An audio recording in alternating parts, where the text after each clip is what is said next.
Party और आज की पार्टी में आसमान जमीन का अंतर है। अटल जी कंसेंसस में विश्वास करते थे, आज की सरकार क्रश करने में विश्वास करती है। अटल जी लोगों को कोऑप्ट करते थे, आज की सरकार लोगों को कॉन्कर करना चाहती है, उनके ऊपर जीत हासिल करना चाहती है।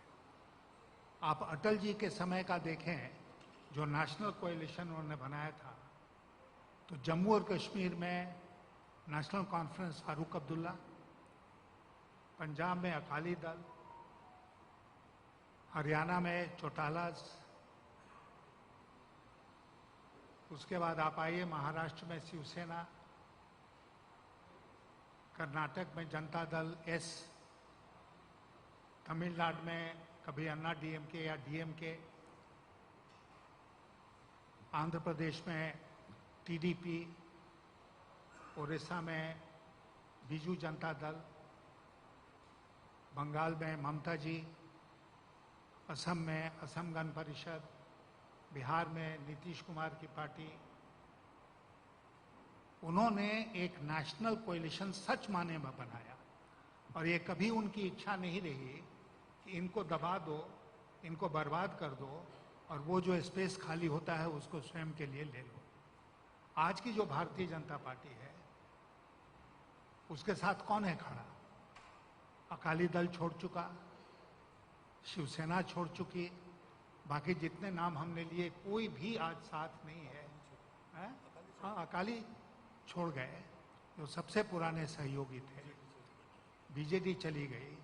तो एक नीतीश कुमार जेडीयू को छोड़कर बिहार में, उनके साथ कोई महत्वपूर्ण पार्टी आज के दिन नहीं है। और इसलिए नहीं है क्योंकि उनके साथ वो रहने के काबिल ही नहीं है। इसलिए एक बहुत गंभीर लड़ाई आज जो देश में चल रही है, वो गंभीर लड़ाई केवल चुनाव की लड़ाई नहीं है, केवल राजनीति की लड़ाई नहीं है, वो देश की अस्मिता की रक्षा, देश में जो प्रजातंत्र है उसकी रक्षा की लड़ाई में बदल चुकी है। और मुझे लगता है कि जो लोग भी इसमें विश्वास रखते हैं कि देश में प्रजातंत्र कायम रहना चाहिए, उनको इकट्ठे आने की जरूरत है। ममता जी और हमने साथ मिलकर अटल बिहारी वाजपेयी की सरकार में काम किया था। ममता जी शुरू से ही एक फाइटर रही हैं। आज मैं आपको बताना चाहता हूं कि जब इंडियन एयरलाइंस का हवाई जहाज उसको अगवा कर लिया गया था, अपहरण हो गया था और जो आतंकवादी थे उसको कंधार ले गए थे, तो कैबिनेट में एक दिन चर्चा हो रही थी, तो ममता जी ने ऑफर किया कि वो स्वयं हॉस्टेज बन के जाएंगी वहां पर और शर्त ये होनी चाहिए कि बाकी जो हॉस्टेजेस हैं उनको आतंकवादी छोड़ दें और वो उनके कब्जे में चली जाएंगी और जो कुर्बानी देनी पड़ेगी वो कुर्बानी देंगी देश के लिए।